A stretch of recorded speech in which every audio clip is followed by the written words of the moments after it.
Thank you for today, and hello everybody on the show. Now, I want to say only one thing, and that is about the impeachment. I hope Professor Tom Wajenda is listening.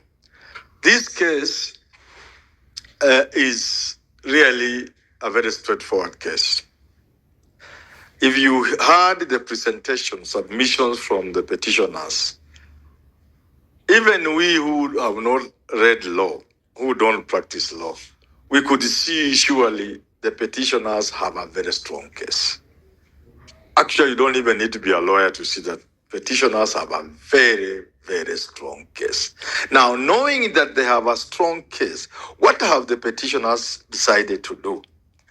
What they have decided to do, and that's what Professor is running around and trying, skirting around and perhaps running away from, they know this, that what they are trying to do is to untie the court's hands, because the court could find itself in a very awkward position. Having listened to the submissions from the petitioner, they are satisfied that injustice was meted to Rigathi Gachagua, and therefore the petition should succeed. But the proverbial elephant is in the room.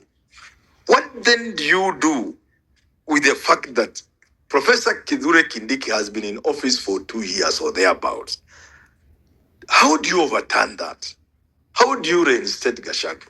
And that's how Gachagua then very cleverly with his team of lawyers removed that obstacle. The awkward position the court would have found itself in is what they have removed. And they purport to be strong on the demands of compensation. No, they're just clearing the room for the court. And because as sure as day follows night, I can assure you, I see that route open for the court being taken by the court. Where their hands are no longer tied with what to do in terms of Kindiki, they are going to say, fine, I think that impeachment was wrong. At least from the process perspective, it was wrong. And somebody has already alluded to 2017 with the Maraga ruling on process. Secondly, the impeachment itself, which people are talking about, will have created a situation where Gachagua cannot run for office on account of that impeachment. So the Gachagua petition and his lawyers, what they are trying to do is to create a situation where he will be cleared, and he will be cleared in two possible ways. I'm not a lawyer. Two possible ways. One, the direct way, where this petition succeeds. And on account of the petition succeeding, then the impeachment does not hold, and therefore he's free to run for office. The second way is, having listened to all this, and this, by the way, could as well end up in the Supreme Court.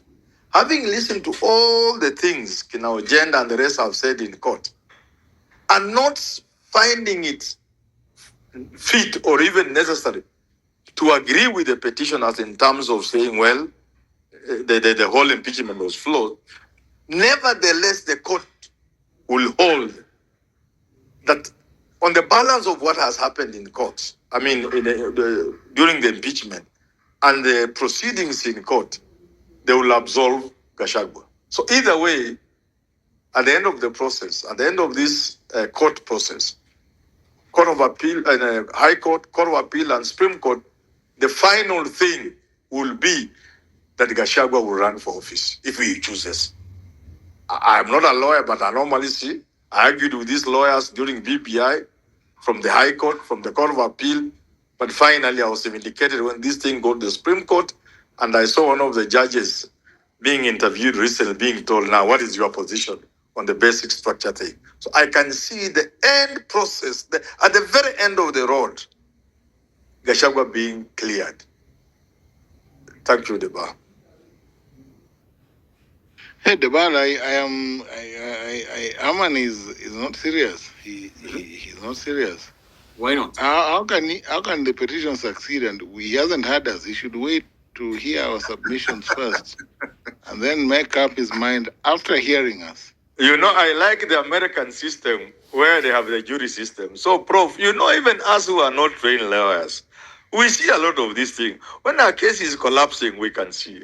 When the bench has a small challenge, we can also see. When the lawyers are just speaking English, we can see. When they are chasing fees, we can see. We see these things. And we can already see that this petition has over 80% chances of succeeding. But we pray for you that you may succeed also. wait for it. No, Herman.